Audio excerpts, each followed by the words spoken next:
Você pode ter tudo e mesmo assim não ter nada. Olá pessoal, tudo bem com vocês? Graça e paz a todos. Nós estamos aqui para mais um vídeo no canal. E hoje eu trago o primeiro episódio do ano de 2026 do quadro Aprendi com a Bíblia, onde eu tenho mostrado para vocês as minhas lições e aprendizados extraídos das minhas releituras dos livros da Bíblia. E para começarmos o ano 2026 muito bem e da melhor forma, nós vamos hoje aprender 6 lições do livro de Eclesiastes. Um livro que foi o rascunho da vida do seu próprio escritor, Salomão. Um homem que tinha tudo, mas em alguns momentos não teve nada. E com isso nós temos a nossa primeira lição. A prosperidade, as riquezas, os bens materiais e os prazeres deste mundo de nada valem sem a presença de Deus. Salomão teve tudo isso, riquezas, bens materiais, experimentou de diversas formas os prazeres deste mundo, mas ele se viu sem nada, porque ele não tinha a presença de Deus. De nada vale tudo isso se nós não temos Deus em nossa vida. E a segunda lição do livro de Eclesiastes também tem muito que ver com essa primeira. O seu vazio que você sente, o vazio do seu coração, tem o tamanho de Deus. Eu não sei se você já se sentiu vazio em alguma situação da sua vida. Eu já me senti muito vazia e eu não entendia como preencher esse vazio. Até que eu entendi que esse vazio que havia no meu coração foi Deus quem colocou, para que eu entendesse que ele tem o tamanho de Deus e nada mais. Aqui no capítulo 3 de Eclesiastes, no versículo 11, nós lemos o seguinte: ele fez tudo apropriado ao seu tempo, também pôs no coração do homem o anseio pela eternidade. Então não faça como Salomão e tente preencher esse vazio com outras coisas, senão a presença de Deus, porque só Deus pode preencher esse vazio que você sente aí no seu coração. Terceira lição: confie no tempo de Deus. Ele sabe a hora certa para todas as coisas. E isso nós vemos lá no capítulo 3 também de Eclesiastes, né, em que Salomão traz o tempo para tudo, né? E ele fala que há tempo de nascer, de morrer, de sorrir, de se entristecer, enfim. E sabe, eu gosto de comparar esse texto e tudo que ele diz como o florescimento de uma flor, né? Para que a gente tenha uma flor de fato, nós precisamos primeiro plantar a sua semente ou a sua muda, regar, deixar com que ela germine, para que então ela cresça e depois abra um botão de flor e depois ela floresce. E a nossa vida e a nossa jornada cristã também é assim. Quantas vezes você já tentou fazer as coisas no seu tempo? E eu tenho certeza que quando você tentou fazer as coisas no seu tempo porque achou que Deus estava demorando, você se frustrou e tudo deu errado. Porque isso acontece. Quando nós achamos que Deus está demorando demais e resolvemos agir por nossas próprias forças, no tempo que nós achamos ser o correto, nós nos frustramos. Porque tudo há um tempo debaixo do céu.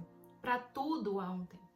E Deus sabe exatamente o tempo das coisas acontecerem na nossa vida. Então, não deixe que a sua ansiedade faça com que você deixe de viver o tempo de Deus para você. Seja como a flor, viva as etapas para então ter o seu florescimento em Deus. Espere pelo tempo dele. Quarta lição em que nós vemos muito Salomão dizer: aproveite a vida que Deus te deu, mas aproveite da vida correta. Não leve tão a sério essa vida terrena, preocupe-se com a eternidade.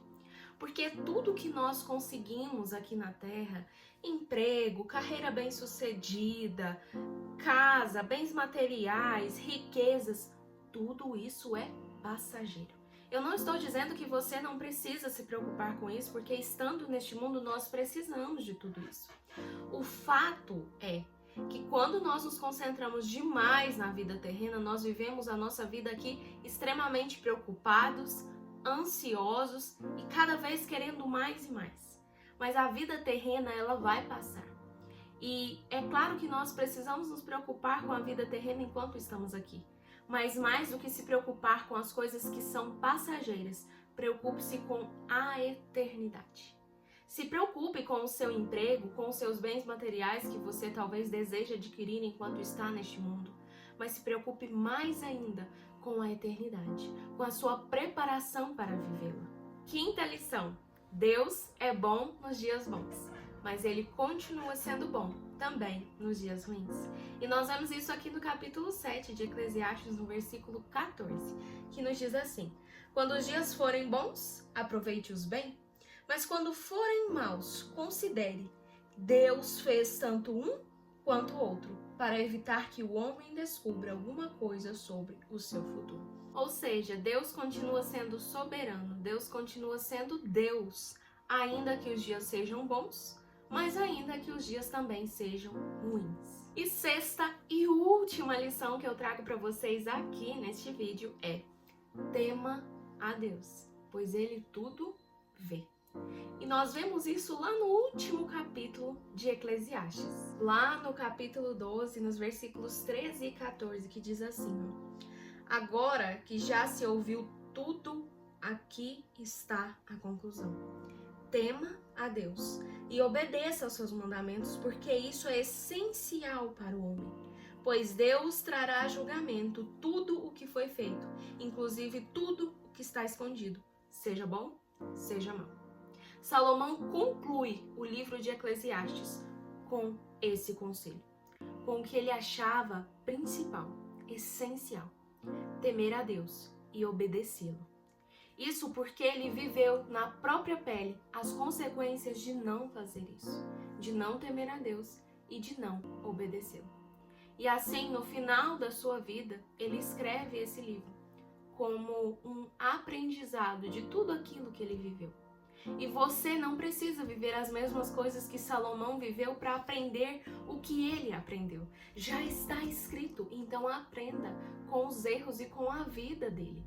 Sabe, Salomão, ele foi um homem muito sábio, mas depois ele deu lugar às riquezas, à ambição, aos desejos carnais dele. E isso o levou para longe da presença de Deus. Até que ele se percebeu tão longe de Deus que ele já não tinha mais perspectiva do que era a vida. Por isso, não deixe que as coisas deste mundo tirem o seu foco daquilo que realmente importa, do Senhor, de temer a Ele e obedecê-lo. E aí, gostou desse vídeo? Gostou das lições e aprendizados que eu trouxe aqui, né? Que eu extraí da minha leitura do livro de Eclesiastes? Eu espero que sim, e recomendo que você também faça a leitura desse livro, que é um livro curto relativamente, apenas de 12 capítulos, e eu tenho certeza que você vai aprender muito com ele.